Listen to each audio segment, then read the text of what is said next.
इंद्रप्रस्थ की स्थापना। द्रौपदी स्वयंवर के पहले विदुर को छोड़कर सभी पांडवों को मृत समझने लगे और इस कारण शकुनी के कहने पर दुर्योधन को युवराज बना दिया।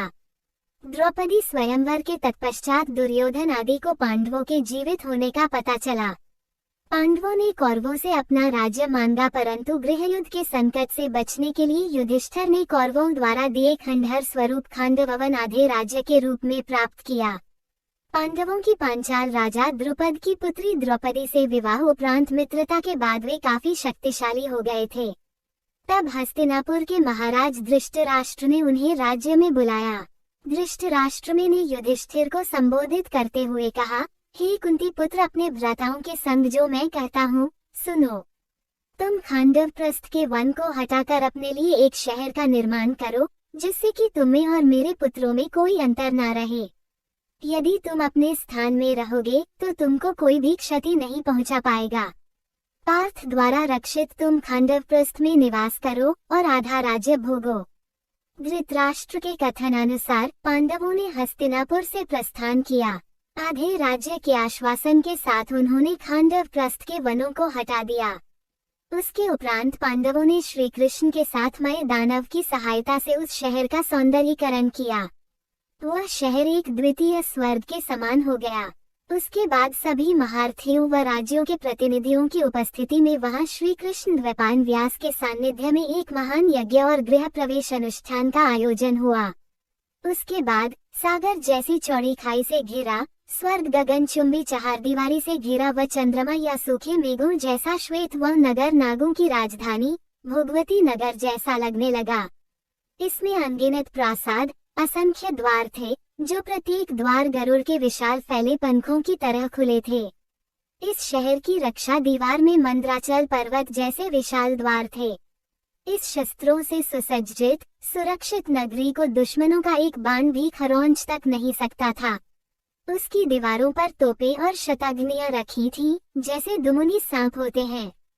बुर्जियों पर सशस्त्र सेना के सैनिक लगे थे। उन दीवारों पर वृहत लौह चक्र भी लगे थे। यहाँ की सड़कें चौड़ी और साफ थीं। उन पर दुर्घटना का कोई भय नहीं था। भव्य महलों, अट्टालिकाओं और प्रासादों से सुसज्जित यह नगरी इंद्र की अमरावती से मुकाबला करती थी। इस कारण ही इसे इंद्रप्रस्थ नाम दिया गया था। इस शहर के सर्वश्रेष्ठ भाग में पांडवों का महल स्थित था। इसमें कुबेर के समान खजाना और भंडार थे। इतने वैभव से परिपूर्ण इसको देखकर दामिनी के समान आंखें चौधिया जाती थीं।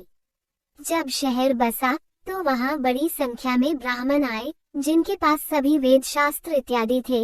वह सभी भाषाओं में पारंगत थे। यहाँ सभी दिशाओं से बहुत से व्यापारी गण पधारे। उन्हें यहाँ व्यापार कर धन संपत्ति मिलने की आशाएं थीं। बहुत से कारीगर वर्ग के लोग भी यहाँ आकर बस गए। इस शहर को घेरे हुए कई सुंदर उद्यान थे, जिनमें असंख्य प्रजातियों के फल और फूल इत्यादि लगे थे। इनमें आम्र, अमृतक, कदम्ब, अशोक, चंपक, पुन्नग, नाग, लकुचा, पनास, सालस और तालस के वृक्ष थे। तमल, वकुल और केतकी के महत्ते पेड़ थे। सुंदर और पुष्पित अमलक, जिनकी शाखाएं फलों से लदी होने के कारण झुकी रहती थीं। लोद्र और सुंदर अनकोल वृक्ष भी थे। जम्बू, पाटल, कुंजक, अतिमुक्ता, करवेरस, पारिजात और ढेरों अन्य प्रकार के पेड़ पौधे लगे थे।